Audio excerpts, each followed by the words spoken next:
while everyone is interested in nuclear submarines, the possibility of Hillary Clinton going to jail, Senate investigations into the origins of Nancy Pelosi's money. I think the most important event of global significance is India's refusal to buy Russian oil, or rather, Russian energy resources in general. And the experts had differing opinions. But even those who thought that India would give in under Trump's pressure were sure that it would happen sometime at the end of the year. Like December 31st, January 1st of the next year. In any case, not August 1st, not immediately. We'll talk about all of this and about the judges who... The judges are starting to judge for illegal actions against Trump. But let's start with the fact that 2 nuclear submarines have been sent, so to speak, closer to Moscow.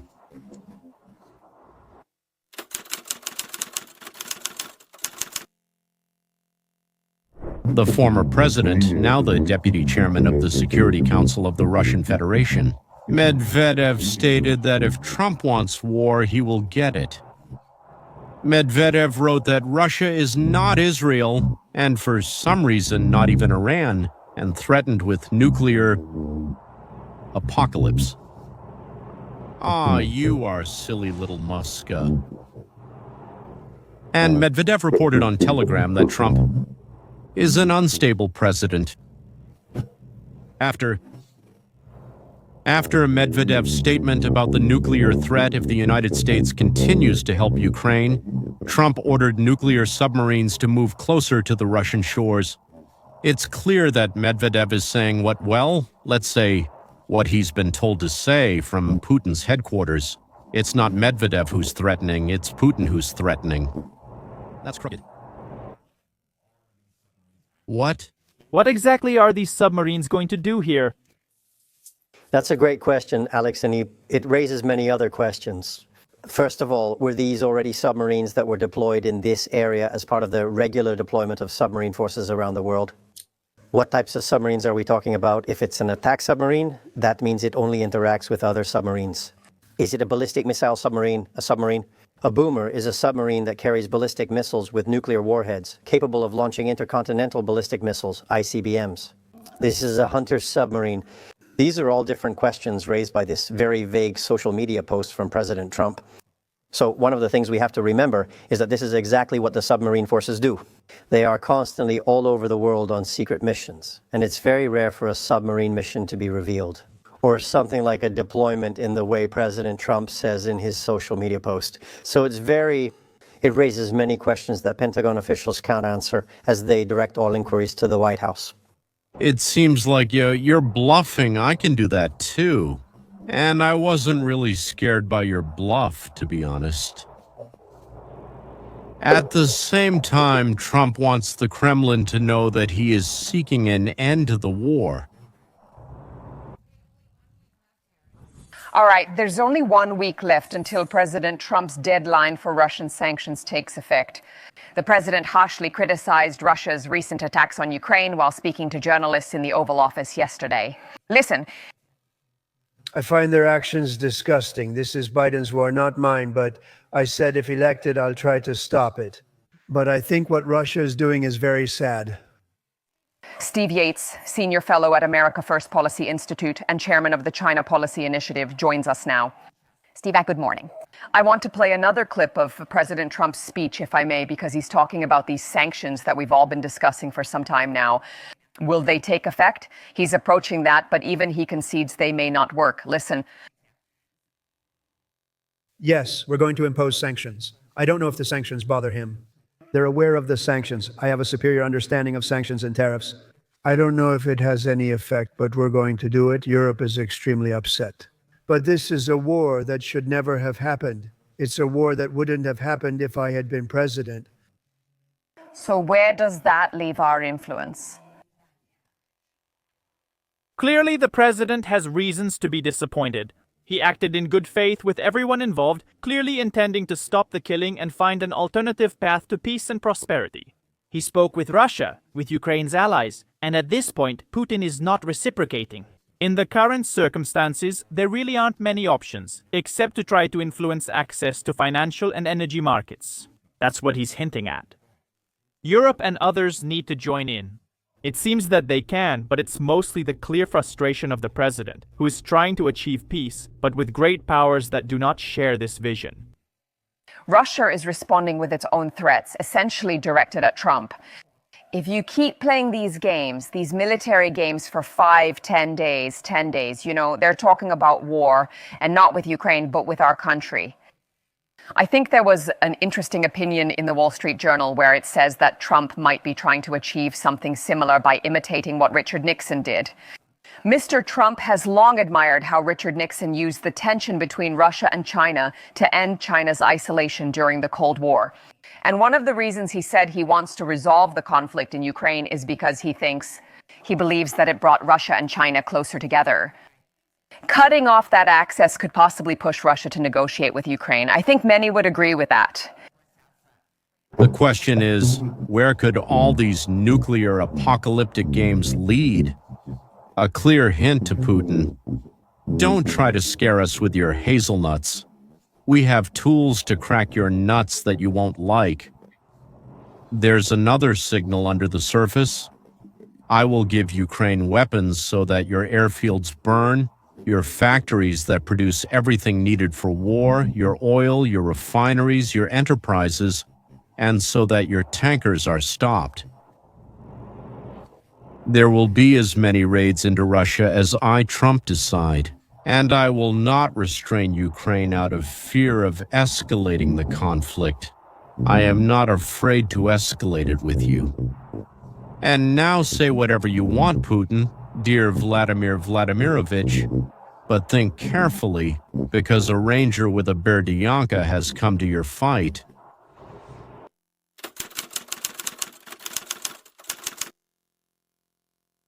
I seriously doubt that Trump will be able to pull China away from supporting Russia, including making them stop buying Russian energy resources. However, India's situation is slightly different. On one hand, India, as a Brazil, Russia, India, China, and South Africa member, buys oil from Russia. By the way, before the Ukraine situation, they also used to buy Russian weapons. And now India has imposed huge tariffs on foreign goods. And also, sorry, not just now, but in addition to that, actually, that's what I was trying to say. India has had huge tariffs on foreign goods for many years and has come up with a bunch of rules to stop imports into the country. Naturally, we don't really like that. President Trump announced that he would impose a 25% tariff and an additional import tax on goods from India. This move, announced on social media, could threaten billions of dollars of Indian exports. Today, Trump listed a number of complaints against India. There will be additional penalties for India for purchasing Russian military equipment as well as Russian energy. Prime Minister Modi is my friend, but they don't do much business with us. Trump also hints at additional penalties beyond 25%. For what? For our trade with Russia and our ties with Brazil, Russia, India, China, and South Africa. But it's also Brazil, Russia, India, China, and South Africa. You know, they have Brazil, Russia, India, China, and South Africa, which is basically a group of countries opposing the United States, and India is a member of that group. It's an attack on the dollar, if you can believe it. India just turned away from Russia, and it's all because of Trump's recent warning. You see, it all started with this tweet that President Trump made yesterday. Remember, India is our friend. Over the years, we've done relatively little business with them because their tariffs are too high, some of the highest in the world, and they have the most burdensome and unpleasant non-monetary trade barriers of any country. We have a lot of complaints about India, and Trump is not very happy. Well, let's say, excuse me, with the speed of the negotiations. That is, well, they're delaying, and decided to reinstate the tariff proposed in April, on the import of their goods. Right now, it's 10%. Well, they lowered it. On April 2, he said 26, but now he brought it back up to 25. And starting from August 1, there will be a 25% tariff on the import of Indian goods. This is still not, as they say, the 100% that the president can impose without Congress. and not the 500 that the Senate is proposing. But this is a hint at serious circumstances. And if you want, you can play the same game as Putin, but then, so to speak, Marussia, take that. Now Trump has said a lot of things, and this has led to many people getting confused. You see, he actually pointed out a lot of problems we have with India, especially regarding their deals with Russia. India is supporting Russia's war efforts, while Russia kills innocent civilians in Ukraine. Actually, Trump clarified this in his next tweet. Many people prefer to ignore it. In this image, you can see him saying, "We have a huge trade deficit with India." Right after this statement, he held a press conference and explained why we imposed a 25% tariff. Trump, no, it leads to an increase in prices. How do you... Prime Minister Modi is my friend, but India doesn't do much business with the United States. They sell a lot to us, but we don't buy much from them. Do you understand why? Because the tariffs are very high. They have some of the highest tariffs in the world. Now they are ready to reduce it significantly. But we'll see what happens. We are currently negotiating with India. Let's see what happens. It doesn't really matter whether we have a deal or we impose a certain tariff, but you'll find out by the end of this week. August 1st is a crucial day for the United States, as money will be flowing into the country at unprecedented levels. We don't do much business in India, said Trump. They don't really let us into their market, so to speak. They want to, you could say. In general, they participate in Brazil, Russia, India, China, and South Africa, which wants to harm the dollar, although India is kind of one of the few countries in Brazil, Russia, India, China, and South Africa that says maybe we shouldn't move away from the dollar after all. But they're leaving Brazil, Russia, India, China, and South Africa. And they're not really making much progress, like everything seemed fine, promises, talks. It kind of reminds me a bit of Putin. And then when it comes down to business, there are some minor things. In general, they're not really moving toward honest trade relations. And if we can't lift the bans on importing our goods to India and lower the tariffs, we'll raise our tariffs sky high and bring a lot of money into our treasury. For now, let them pay 25%. That, so to speak, was Trump's position. And on Friday, August 1st, India announced that state-owned oil refineries are refusing to purchase Russian oil. This morning, everything went wrong, especially for Russia, because Indian oil refineries announced that they would not buy oil from Russia, or for Putin. Does this mean that India has firmly joined the coalition of anti-Russian and anti-Chinese countries? I don't know if they will leave Brazil, Russia, India, China, and South Africa, or where they will buy oil. Will Trump be able to convince some Starmer to reopen the huge oil reserves near Britain, right by the British shores, I would say? Again, it's unknown. But something made Modi, that's the Prime Minister of India, meet America halfway, and we all suspect that it was Trump. In 10 days, a 100% tariff will be imposed on everyone who buys Russian oil. The suspension began this week. 4 industry sources told Reuters. Indian Oil Corporation, the largest oil company managing 10 out of 20 Indian refineries with an annual capacity of 60 million tons, has stopped purchasing Russian oil. Hindustan Petroleum, Bharat Petroleum, and Mangalore Refinery have also halted imports. Refineries are looking for alternatives on the spot market, buying from Organization of the Petroleum Exporting Countries in the Middle East and West Africa. Editor Prekrasny. Refineries such as Reliance and Naraya, the largest buyers of Russian oil in India, have been affected, with Naraya impacted by the 18th package of European Union sanctions. Obviously, this was a big decision, but let's really find out what kind of blow Russia is taking. Based on publicly available estimates, we don't know the exact figures, but it's estimated that last year India bought about $50 billion worth of oil from Russia. That's about 35% of their daily oil imports that India received from Russia. And for Russia, this is definitely a big blow because after China, India was their second largest customer, and they just stopped buying oil overnight. This comes at a time when oil prices are at a record low since the start of this war in 2022. And it's important to remember that the Russian budget, which the government released at the beginning of the year, assumed that oil prices would remain at around $70. And now they're in the mid-50s, around $60. Oil prices are already lower than what the Russian government expected. Now, on top of that, India, Russia's second largest client, has simply stopped buying oil from Russia. Now, of course, I don't think Russia won't be able to find clients. I'm sure there will be countries willing to buy Russian oil. But the problem this creates for Russia is that now they'll have to offer even bigger discounts. It's important to remember that because of the sanctions imposed by the United States and Europe on Russian refineries, Russian tankers, and all that, Russia sold discounted oil to India, China, some European Union nations, Turkey, and Brazil. So Russia was selling it below market price, and that's how they could make money to fund their military efforts. In fact, last year, Russia made about $120 billion from selling oil and energy and spent around $110 billion on its military. Russia's military spending matches its energy sector earnings at a nearly 1-to-1 ratio. That's precisely why influencing the countries financing the war machine and replenishing the military budget was crucial. This is a huge victory for Trump, a huge victory for Trump. We still don't know which way India will turn. We don't know where Russia, so to speak, will sell its surplus oil. The oil that needs to be sold just to stay at least close to the budget, if not within it. By the way, whatever Russia earned from energy resources, it spent just as much on the war. The difference there, I think, is about $2 billion between the total earnings from energy resources and, so to speak, at least the visible expenses on the war that we can see.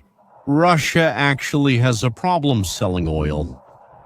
It's not that they can't find a buyer, but first of all, these buyers have to be the kind that have absolutely no connection. You have to find those kinds of buyers. And secondly, probably for Russia, the most important thing is they will have to sell it at even bigger discounts. They are already selling to India and China at prices lower than the world market. And here they'll have to give more and more discounts. And oil is already, if I understand correctly, around 60, while the Russian budget was planned at over 70.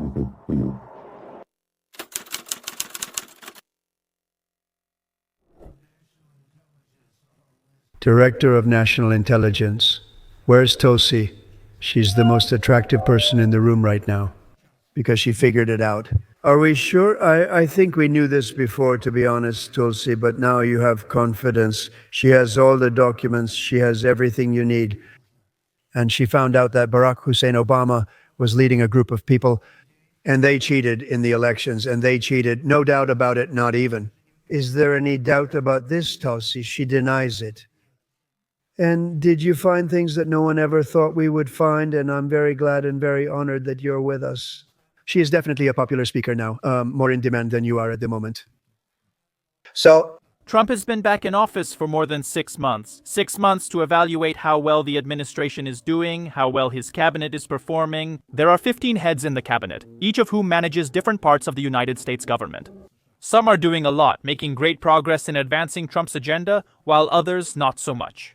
One of them, however, who is doing a phenomenal job, is Tulsi Gabbard, Trump's Director of National Intelligence, the Chief Intelligence Officer in the entire United States government. Yesterday, Tulsi declassified the full report by John Durham on Russiagate. Let's just think about the fact that special prosecutors, in my opinion, are a complete waste of taxpayers' money. It turns out we spent millions on John Durham to investigate the actions of the investigators who were involved in Russiagate. For years, we were told that John Durham would reveal the truth about what really happened with Russiagate, that he was a persistent prosecutor, that he was going after the CIA. After the wars in Ireland and Iraq, he went after CIA officials who deleted records of waterboarding jihadists.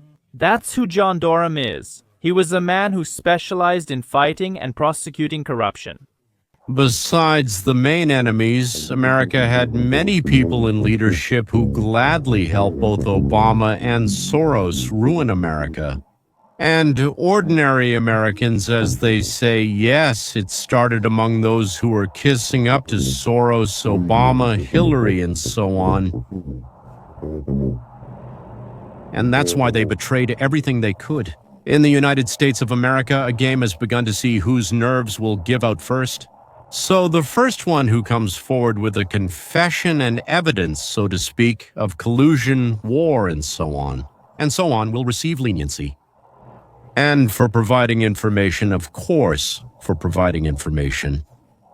The one who can give up the first ones, a couple of the first ones won't be touched. But everyone who knows they're involved thinks that maybe someone has already run to turn in the others. And him, they'll put him in jail. But if he manages to come first, they'll let him go. Right now, we were told that we know about 11 criminals, but those 11 people don't know yet that we know about them. Once again, the game of who will lose their nerve first has begun. Well, 2023 was when we had, in 2023, that's when we had Merrick Garland and Joe Biden. And for years it seemed that Durham couldn't find anyone responsible in the case. Russiagate. Well, yesterday we found out that he found them. The names of every official from the Obama administration and their roles or crimes were included in a classified appendix with redactions. At the end of Durham's report, which the Justice Department under Biden, led by Merrick Garland, marked as classified, the entire section was redacted in the public version. Tulsi finally, with the help of the FBI and her office, her small, close-knit team, declassified and released the full report yesterday, which took years. It took us winning the election, fighting for control over the FBI and CIA, and fighting for Tulsi's confirmation as Director of National Intelligence. Remember how hard that was? All of that just to read the report you paid for from the very beginning. It's so frustrating. What I'm realizing now is that even when democratic institutions are functioning and there is an appearance of checks and balances, well, how should I put it? The outward side always remains with those in power. Nevertheless, there are tools to lie, to deceive, well, whenever they feel like it, and sometimes even more than they intended. Yes. This last batch fully justifies the president. By the way, any doubts that anyone might have had that maybe Trump was a Russian agent are now gone. These special prosecutor documents lay it out in writing. Trump wrote on Truth Social this morning, the Russia hoax, Russia is now completely indisputable. The facts are clear. This is America's biggest scandal. Those responsible must face severe consequences. This should never happen again in our country. You wonder why they tried to derail her appointment. Tulsi, says Megyn Kelly, this is just the beginning. They have 11 additional people, high-ranking officials from the Obama administration, who are now their sole targets and, as she says, may soon face prosecution. Look. You sent 3 people to the Department of Justice for criminal prosecution. Do you think they will be prosecuted? That's the goal. That's the goal. The only other way to achieve accountability is to conduct these investigations. The Department of Justice and the FBI obviously have different tools they can use to find the truth and seek evidence so that we can really hold these people accountable. Do people know they've been referred? For example, are they still working? In other cases, they probably don't know. We still have 11 more cases for which we are still conducting our own internal investigations. Some will be referred to the Department of Justice for further investigation and criminal charges. Because it's a crime, it's a federal crime. Depending on the situation, will be resolved internally, or people will be fired and stripped of their security clearance. And no matter what, it might be tempting to just forget about it. It was so long ago, Trump won, who cares about it now? Trump won despite all of this, in the face of all this, Trump still won. These people realize, have forever changed the course of our relationship with Russia, based on a lie.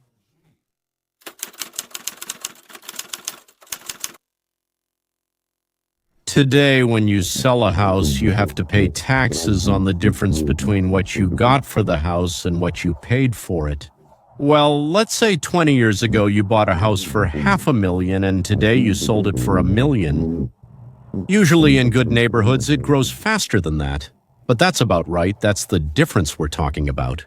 That's $500,000 you have to pay tax, let's say about 30%, so that's $150,000.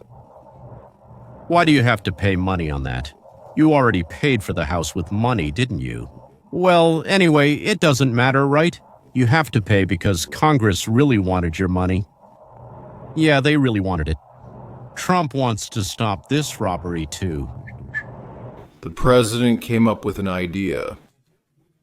about eliminating the capital gains tax when selling a house, making this statement this morning while answering questions about the revival of the United States housing market.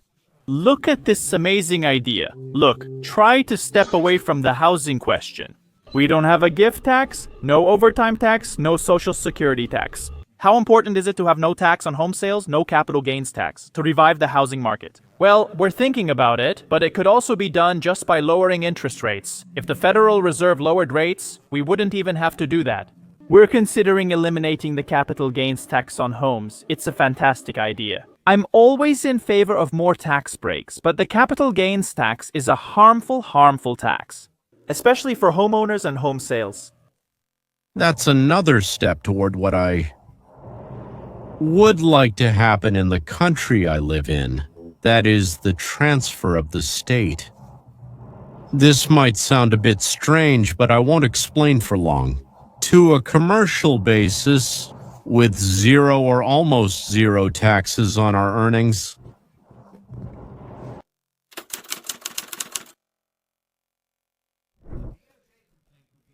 The Justice Ministry's lawsuit showed that Boasberg's outburst was not based on facts. It wasn't based on anything even remotely connected to reality.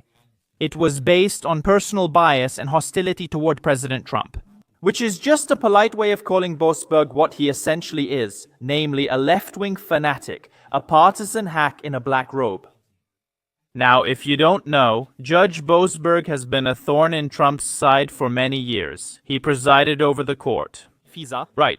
You remember that very corrupt system that was used to spy on President Trump's company? Well, back then, candidate Trump. He was part of that.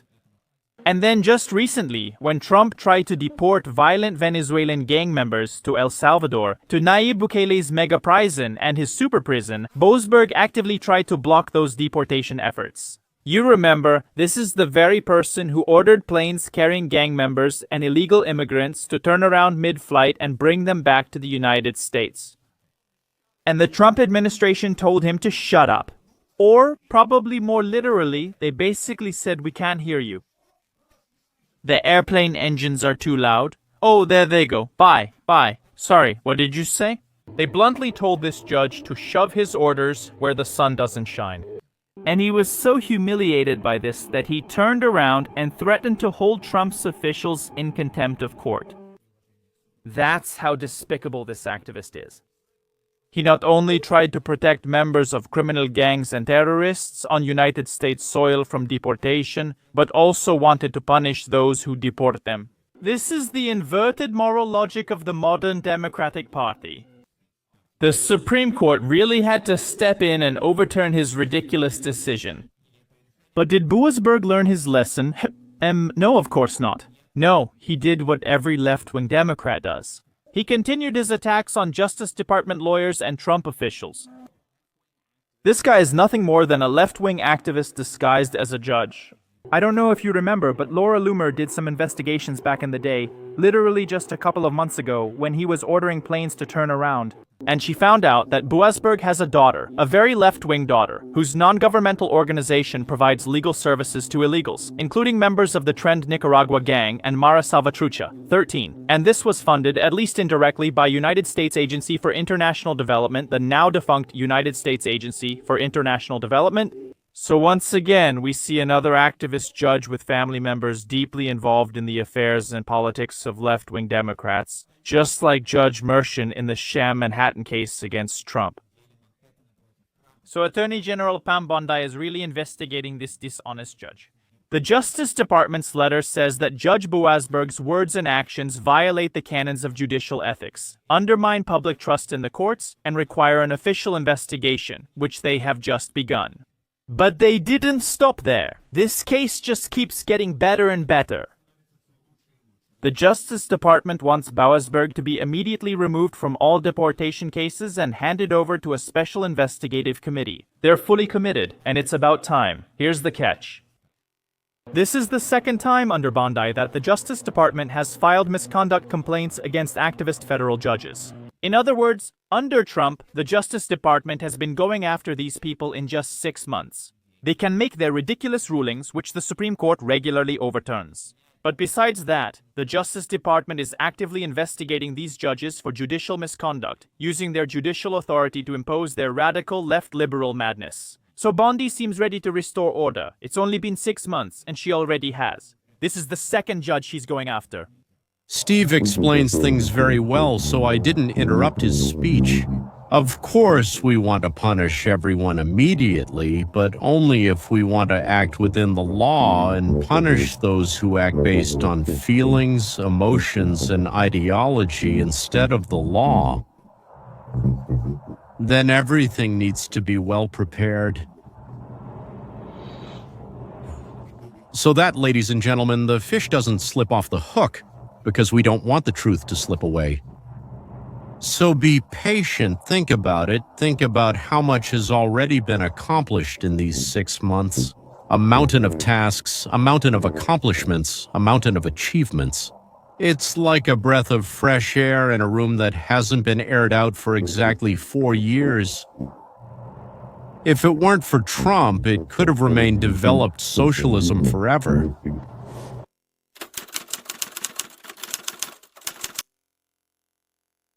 Well, if you think we'll stop at judges and prosecutors, or officials who traded pardons, for example, it's not proven yet that they did, but an investigation is underway. And you think they'll get to them if any of them did it, and it really looks like some of them did. So many of those who watch my shows actually say that the top officials won't be touched. Now think about it again. Why? Because who was more important than Nancy Pelosi? She ranks as the third most important person in the nation. In case of removal or something happening to the president and vice president, she, as they say, would ride in on a white horse into the Oval Office. She was all-powerful. She is still all-powerful, ladies and gentlemen. But the Senate began discussing the need to investigate her. Well, an investigation and analysis, let's put it that way, yes. How did she manage to make 5 times more profit on the stock exchange than the world's best analyst, Warren Buffett? And 10 to 12 times more than recognized stock market specialists? So there could only be one explanation for this, and Here it is. you can do it twice, 4 times, 20 times. Over 25 years, 100% of the deposits were made right before the stock took off, which she just happened to buy by accident. That's statistically impossible. I mean, it's like we're all sure that what we have here is the United States. It's a crime to use your official position for personal gain. That's how I see it, yes. Abuse of official position. In the business world of politics, this is called insider trading. As we know, we do this.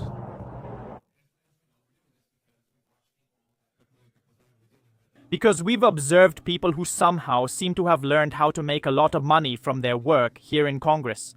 So my amendment is to review all trading activities of Nancy Pelosi and her husband over the past 25 years.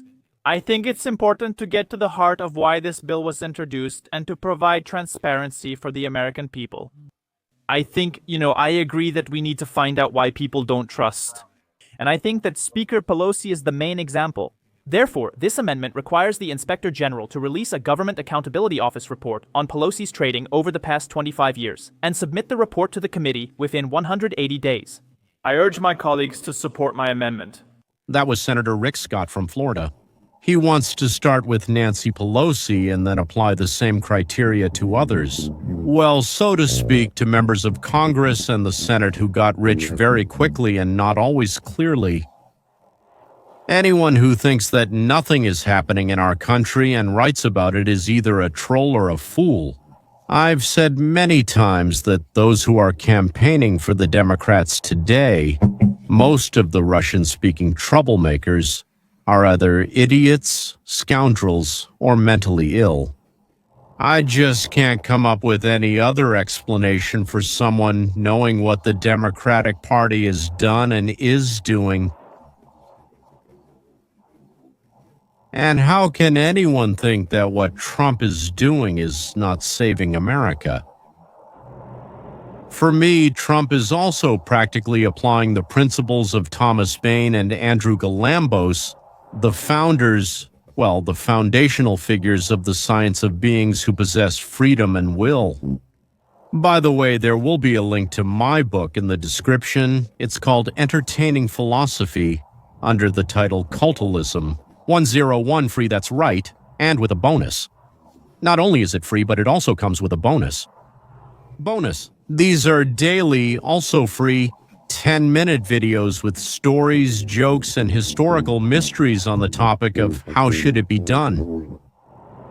How should we do things so that life gets better, both for the country and for each of us? And that's why subtitles Dima Torzak. This is very important because you can learn to live better. I'm not joking, you can learn to live better. But for that, you need to do one very serious thing. You need to download the book Capitalism 101 and get started. Receive 10-minute videos every day, absolutely free. Goodbye.